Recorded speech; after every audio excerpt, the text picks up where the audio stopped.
Are you talking about Jeff destination? My buddy? What? Yeah, Roger. They were heading up here to full stack of gear on. Sig Hansen is in deep distress after news breaks that his friend Jeff is missing at sea. The helicopter raced against time, with only a few precious hours of fuel left. 6 people were missing, their boat adrift in the vast, endless ocean near St. George Island. Never fails. Every time I want to put the pedal to the metal, something has to happen. Blew a hose on the belt. As the Coast Guard scoured the waves, the tension was palpable. What dangers have they faced out there in the deep, dark waters? Let us find out what really happened in those critical moments. The desperate chase for the Silver Spray. The urgent message to make the rescue was sent, and quick calculations followed. They had about 4.5 hours of fuel remaining, with just under 2 hours needed to reach their destination. The plan is in motion. An MH-6 Jayhawk helicopter prepares for takeoff. But there's a warning. The weather report shows a severe storm directly in its path. What happens next is something no one expected to see on the show. A rescue team was quickly dispatched to the last known location where the emergency signals were picked up. The spot was over open waters, described as a vast stretch of deep blue sea. There were believed to be about 6 people aboard a medium-sized fishing boat. While everyone hoped they wouldn't need rescuing, plans were in place for an airlift if it came to that. No. You know what? I heard something, somebody talking on 18, and then, I couldn't pick it up. The ideal situation was to find the crew together, making the rescue much easier. The boat's last known position was roughly 2 miles away from its starting point, heading towards the area near St. George Island. The Coast Guard Unit 6037 was given clear instructions to search the area in a careful, systematic way. At the same time, a Coast Guard helicopter was already flying over the sea, trying to locate the source of the emergency signal, which matched the one registered to the fishing boat. All these efforts were focused on making sure the crew could be brought back to safety as quickly as possible. We were trying to reach what seemed like the perfect spot, but suddenly it's out of our reach. We're still moving north, but now it's not clear where to go next. Maybe if we head down a bit, things will make more sense. Look over there. Does that look like a tarp to you? Just outside the window, right there. And if you look around, there are even more things scattered all over. It could be parts of a crab pot line or something similar. A life ring that could be from a ship called the Silver Spray was found. If this ring truly came from that ship, it would prove the ship's identity. Best case scenario, there's 6 dudes sitting in a life raft. We're all in good spirits and healthy and a little cold. The Coast Guard, referred to as Coast 637, got in touch with a nearby crab fishing boat, also named Silver Spray, asking them to help find the life ring. They told the crew to watch carefully to their right and try to spot it. After a while, the crew managed to grab the life ring. They were eager to see if it would confirm the ship's identity. Soon they got the news they were waiting for. The ring did indeed have the ship's name on it. The spot where the life ring was found was littered with debris, hinting at a terrible accident.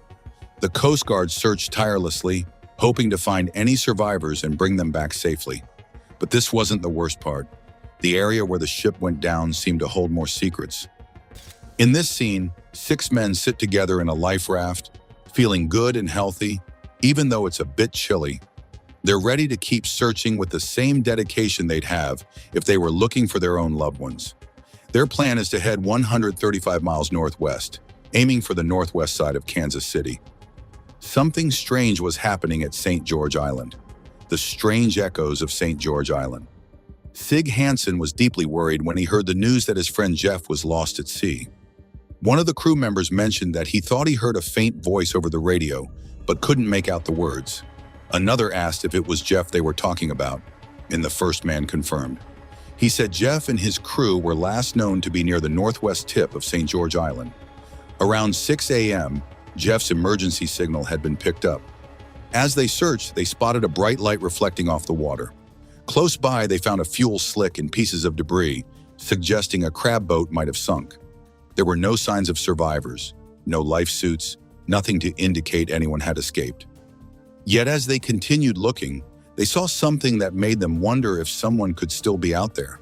Could anyone have survived? There hadn't been any distress call. The bond between Sig and Jeff made it crucial that everyone was informed. Casey, who had been handling the situation, was especially appreciated for his understanding and support during this difficult time.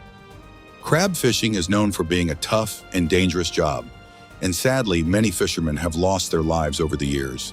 Each trip out to sea is filled with risks, and the pressure on these fishermen is immense. The show has shared many stories of brave people who, unfortunately, face tragic endings. This is too much. You feel like you're on borrowed time, you know? And makes you all that much more nervous. One of the most heartbreaking moments was when a family member called emergency services, terrified that their father might be having a stroke. The show captured these raw, emotional scenes, and they left a deep impact on everyone watching. Among all the crew members, Phil Harris was a standout. He was fearless, dedicated, and well-loved by everyone, and he quickly became a fan favorite. But his story took a tragic turn when he had a stroke while out at sea. He was taken to the hospital, but despite all the efforts of the doctors, he passed away with his son by his side. This loss left a huge void in the hearts of many and reminded everyone just how dangerous crab fishing can be, how quickly things can go wrong out on the water. But this wasn't the only moment that showed how dangerous this line of work is. Every episode brings new challenges, new risks, and new stories of courage and loss. The reality of life on the sea is harsh, and the dangers are constant. There was also talk about the future for young fishermen who might choose to stay in the industry. The advice given was that crab fishing could be a rewarding career as long as they found the right boats and people to learn from. It was a small ray of hope, a path forward even in the midst of all this sadness. The fleet came together to honor a lost friend, honoring a fallen fisherman. But the hardest moment came when all the ships in the fleet gathered to pay their respects to Phil Harris. This wasn't just a final goodbye. It was a tribute to all he had done for his community and the fishing industry. The scene was heavy with emotion, a mix of sorrow for the loss and gratitude for everything Phil had given them. As the team worked side by side each day, their friendships grew stronger. They weren't just co-workers anymore. They were close friends who shared everything, from daily routines to personal stories. But their bond faced a tough test when they got some upsetting news about one of their teammates, Todd Kuttin. Todd was a well-loved member of the crew on the FV Patricia Lee, a fishing boat featured on the reality TV show Deadliest Catch. Sadly, he was involved in a terrible accident. At just 30 years old, Todd lost his life due to severe injuries he got while working. The details of what happened are still a bit unclear, but it seems a crab pot, a huge metal cage used to catch crabs that weighs about 800 pounds, played a part in the accident. Some reports say the pot struck him, while others suggest he was caught between heavy equipment on the ship in a more horrific way. When the news of Todd's death reached the crew, the reaction was immediate and heartbreaking. It was a stark reminder of just how dangerous their job is. Every day they faced the wild sea and its dangers, and now they had lost one of their own. The news spread quickly, shocking not just the crew, but also the viewers of the show. Todd was not just another crew member. Hard reminder what can happen. Yeah. I was writing him, and I wasn't getting a response after. And finding out now that it was him that died. He was part of a family that battled the ocean's dangers together. Todd's death hit the crew hard. He was the last surviving member of his family, having already lost his parents and siblings. For him, working at sea was more than just a job. It was a way to honor his family and continue the work he loved. He spent his days in the rough waters of the Bering Sea, fishing for crabs, cod, and pollock, showing his dedication and passion for the ocean. But this wasn't the worst part. Todd's death highlighted the brutal truth about crab fishing. It's not just a glamorous adventure, as seen on TV, but a harsh, dangerous job. It was a sobering reminder of the risks these fishermen face every time they head out to sea, showcasing the courage and strength it takes to survive in such a challenging profession. Losing Todd left a gap in the crew that would be hard to fill, marking a sad moment in the history of Deadliest Catch and in the lives of everyone who knew him. Todd was known for being a hardworking and dedicated member of the team, but one day he had a serious accident with one of these heavy crab pots. The news spread quickly among the crew, filling everyone with worry and concern for his safety. They all hoped he would recover quickly, but the atmosphere was tense. The crew spoke quietly about what had happened, thinking about the dangers they all faced every day. The crew faced their grief and the dangers of their job. A fisherman's final journey. As days went by, the crew's anxiety grew stronger. They waited for updates on Todd's condition, hoping for any good news that might ease their fears. But then, the worst news came. Todd had not survived the accident. This hit the crew hard. Losing a friend and teammate was incredibly difficult, and it affected everyone deeply. They had to face the tough truth of the dangers in their work and the risks they lived with every day. But this wasn't the only challenge they had to face. The grief hung heavy in the air, and the crew found themselves mourning a dear friend and colleague, remembering the important role he played in their team and how much he would be missed. One of them was Todd, a close friend of ours who worked with us. When we heard the news, the whole crew was shocked and devastated. Losing someone as kind and hardworking as Todd in such a harsh way was heartbreaking. Todd's family shared their grief on social media. He was the last nephew alive in their family. His profile picture shows him standing with me and our friend Nick. Sure, me, him, and Nick.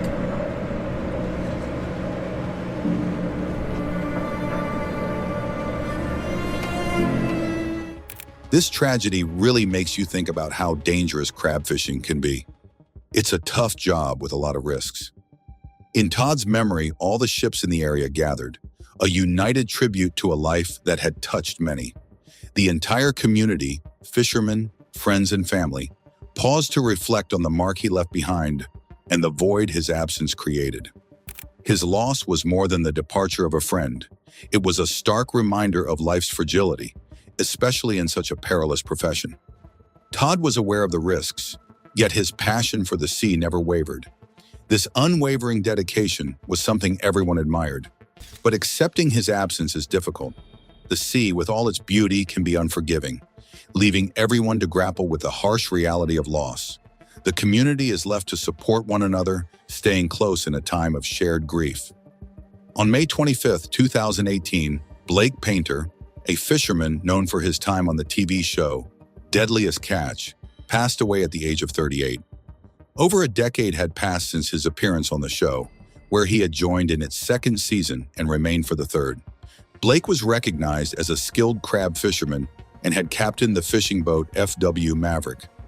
A friend discovered Blake at his home in Oregon after he had been out of contact for some time. Prescription pain medications were found nearby, though no foul play was suspected. However, just months before his death, Blake had faced legal troubles, including charges related to possession of illegal substances. This added a layer of sorrow to an already tragic loss, leaving many to wonder what might have been done differently. A mysterious call brought news that shook Casey: the mysterious death at Francis High. While Casey was out on his boat, he got a phone call that completely changed everything. The voice on the other end had bad news. Some chemicals had contaminated important evidence, and there had been reports of reckless driving in the area. People were beginning to think these events might be connected to the troubling news Casey was about to hear. As the call went on, Casey found out that Kyle Craig, who used to work at Francis High School, had passed away. The details around Kyle's death were unclear, and no one seemed to know what really happened to him. This uncertainty made the loss even harder for everyone to handle. Rumors quickly began to spread. Some people wondered if the contaminated evidence and reckless driving had something to do with Kyle's death, but no one had any clear answers. The lack of solid information left everyone feeling confused and sad, as friends and former colleagues tried to make sense of what had happened. Casey felt a whirlwind of emotions. We'd have some of the worst days on the Bering Sea, and Kyle would always get you to laugh. Looking good, NASCAR! He was a close friend. Shock, sadness, and frustration, not just because of losing Kyle, but also because there were so many questions without answers. The news left everyone searching for closure, and the uncertainty made the pain even deeper. Bill was devastated when he found out that Nick McGlashan had passed away. He felt completely lost, and didn't know how to react to such shocking news. The rest of the team was just as stunned, struggling to believe what had happened. Nick was only 33 years old, which made his death even harder to accept. He was so young, with so much life ahead of him. One of the crew members had the tough job of delivering this news, filled with sadness over having to share such a heartbreaking message. As they prepared to board their plane, there was a heavy, quiet feeling in the air. They all knew they had to continue their journey without Nick. To honor his memory, the crew decided to come together and remember his courage and how he always put others first. Just days before, they had talked about how they would pay tribute to Nick, celebrating him as one of the best among them during their flight back. The deck halted at the very brink of the Bering Sea. Text messages and words going around that Nick McGlashan passed away. Nick was a part of Summer Bay and pretty much every boat Bill's been running lately. And the air was filled with an unspoken question of whether any crew members would appear to assist. The journey had begun with great expectations, and the results had surpassed them immensely. It was striking to see the full extent of Nick's family support, from his mother to his daughter, all gathered to honor him. The atmosphere was saturated with profound emotions, touching everyone present and even those who observed from afar.